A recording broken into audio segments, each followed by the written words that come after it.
A graph that is used to show data as fractions, percents, or parts of the whole in the form of a circle is called a circle graph or a pie chart. Normally we say circle graph.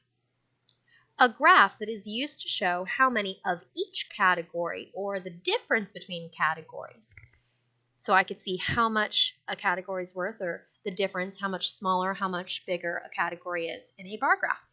And a graph that's used to show trends over time. Here, over a few months, we're showing different trends. This is called a line graph.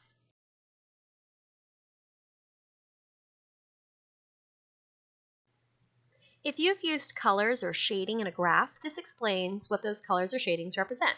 So every time you see white, it represents Monday. When you see that shade of gray, it would represent Tuesday, so on and so forth.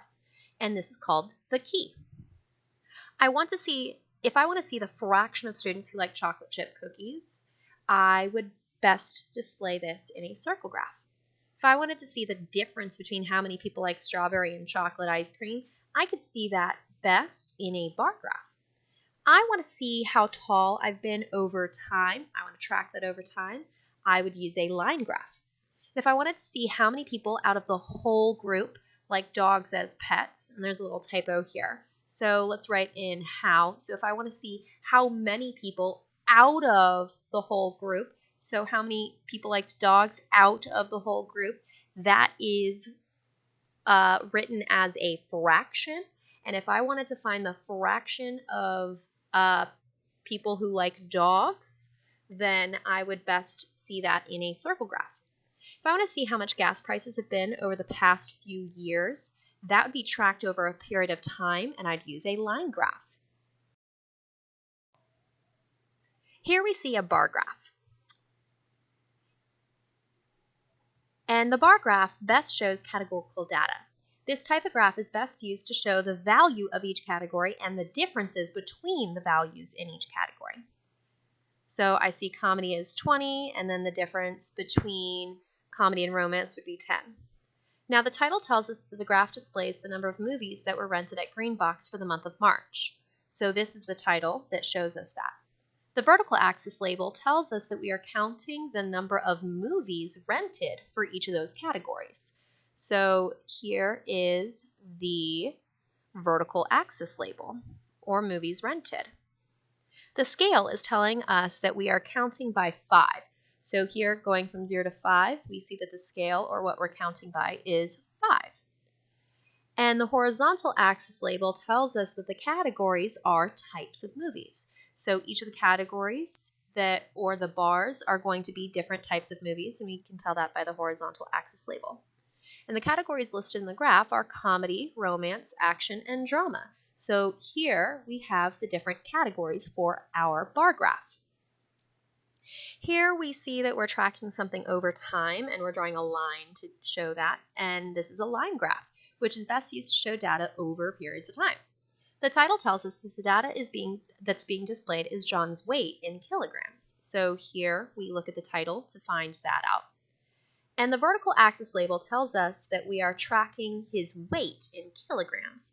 And the horizontal axis label tells us that we are tracking the weight over years. So the weight in kilograms over years. And we're comparing those two, and we know what those are with the axis label.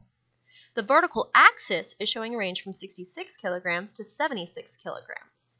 So his weight's going to be between those two amounts. And the horizontal axis is showing that the data is being tracked from 1991 to 1995. I can see that there is an overall trend where John has gained weight over that time period. He was 68 kilograms in 1991 and increased 2 kilograms to a weight of 70 kilograms in 1992. From 1992 to 1993, John experienced the greatest weight gain of 4 kilograms and ended up weighing 74 kilograms. This weight stayed the same from 1993 to 1994. And from 1994 to 1995, you see that John lost 1 kilogram and ended up weighing 73 kilograms. Here we see a circle graph, and the circle graph best shows data as a part of a whole, fraction, or a percent. So you can kind of see the fractions of that circle. And the title here tells us that the data being displayed is as different portions of students who have various subjects as their favorite. And the category labels are sometimes shown, they're not always shown, but these tell us the specific percent or portion that a category takes out of the whole. The key tells us which sections are represented by math, history, science, and English. So here the key is telling us which one of those sections is represented by which subject. And we see that math is the favorite subject. So what is the most popular subject? How do you know? We see that the striped section is the biggest, and the striped section represents math, looking at the key, and it's the biggest portion and shows the biggest percent. So we see that math is the most popular subject according to this graph. What is the least popular subject? Well, the gray section represents English, and it's the smallest portion and shows the smallest percent.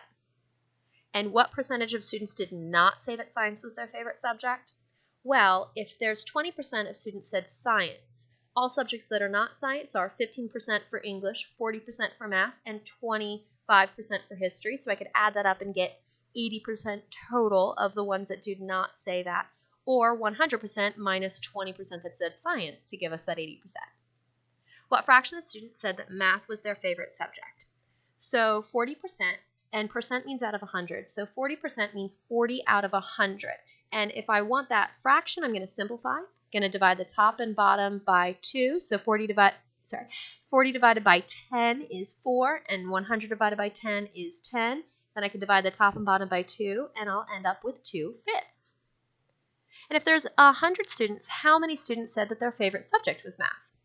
So percent means out of 100. So if I have 40%, that means 40 out of 100.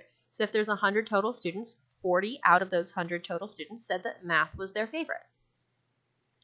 If there are 50 students, then how many students said that their favorite subject was science? So science, I see 20%, and percent means out of 100. So 20% means 20 out of 100. And if there's 50 total students, then 100 divided by 2, 100 students divided into 2 groups would give me 50 students, and 20 divided by 2 would give me 10. So I see that 10 out of 50 students would have said that their favorite subject was science. So how many out of 200 students said that their favorite subject was history? If 25% gives me 25 out of 100, if I double the 100 students and I double the 25 students, then I get 50 out of 200 students said that that was their favorite subject. You asked 16 friends what their favorite season was and would like to show your results in a circle graph. 2 people said winter, 4 people said fall, 2 people said spring, and 8 people said summer. So if I'm looking at this, if there are 16 total people, and I can kind of separate those into 8s, where there's 2 people, 2, 4, 6, 8, 10, 12, 14, 16 total people. So winter, I see that 2 out of 16 people said winter, and if I split those into 8s, I see that 2/16 divided the top and bottom by 2 gives me 1 out of 8. So there's going to be 1 of those 8 sections that's colored in for winter. Fall, 4 out of 16 people said fall, which means 2 out of the 8 sections would be represented with the fall color, and that's going to cover 1/4 of the circle. Spring, 2 out of 16 people said spring, which means we're going to color in 1/8 or 1 out of those 8 sections, the color for spring. And summer, 8 out of 16 people, or 4 out of the 8 sections, which is half of the circle if I simplify all the way. So the most simplified fractions are 1/8, 1/4, 1/8, and 1/2. And if I start to color these in, I can show that we have 1 out of 8 sections, 2 out of 8 sections, 1 out of 8 sections, and 4 out of 8 sections. So winter, I have 1 out of 8 section, and that represents 2 of the 16 people. Spring, we have 1 out of 8 sections, or 2 out of the 16 people. Fall, we have 2 out of the 8 sections, 1/4 of the picture, or 2 8s. And then summer, we have 4 out of the 8, which is half of the circle, and that shows 2, 4, 6, 8 out of the 16 people. Now, fraction means division, so 1 divided by 8 is 0.125. Move it over past the hundreds place to get 12.5%. 1 divided by 4 is 0.25. Move the decimal past the 5 in the hundreds place to get 25%. Spring is 1 divided by 8 to give me 0.125 or 125 thousandths, and again 12.5%. And then summer, 1/2 or 1 divided by 2 gives me 0.5, and I move it over 2 decimal places and I put a 0 there to make 50%. If I create a circle graph that has the same results that are seen in the bar graph, then I need to gather all of the data and see what fraction or percent each of those has. So Liam had 16. Looking at the bar graph, Oliver sold 8, Lydia sold 2, Charlotte sold 12, and Camille sold 2. So first, I need to figure out what the total is. So if I go 16 plus 8 plus 2 plus 12 plus 2, I get 40 total. So Liam sold 16 out of 40. And since I have 10 sections in my circle graph, I'm going to divide that into 4 groups. And I see that 4 of those 10 sections should be shaded in for Liam. Oliver sold 8 out of 40, and if I divide the top and bottom by 4, I get 2 out of 10 sections. Lydia sold 2 out of 40, and if I divide the top and bottom by 4, I get half of one of the 10 sections, and we'll kind of see how that works out shortly. Charlotte sold 12 out of 40, and if I divide the top and bottom by 4, I'm going to color in 3 out of the 10 sections, and Camille sold 2 out of 40, which is going to be half of one of those 10 sections. So if I'm looking at 40, and each one is going to be worth 4 people, so 4 times 10 is 40. So we do see that Lydia and Camille sold half of one of those sections because each of those ladies only got 2. So if I color in 2 of these, that's going to be worth 8, and that's going to be represented by Oliver. 8 out of the 40 people, or 2 out of the 10 sections, is going to be represented by how much Oliver sold. So we have 12 people, 12 out of the 40 people, or 3 out of the 10 sections, was shown by Charlotte. Then we see here that 16 out of the 40 people, or 4 out of the 10 sections, were colored in, and this is going to represent Liam.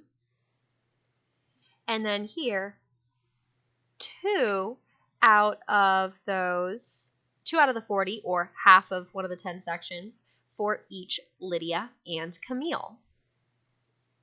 Now if I divide that, 4 tenths is 0.4, 2 tenths is 0.2, 0.5 tenths, that's weird, but do 2 divided by 40 and you'll get 0.05 or 5 hundredths. 3 tenths is 0.3 as a decimal, and 2 divided by 40 is 0.05 or 5 hundredths once again.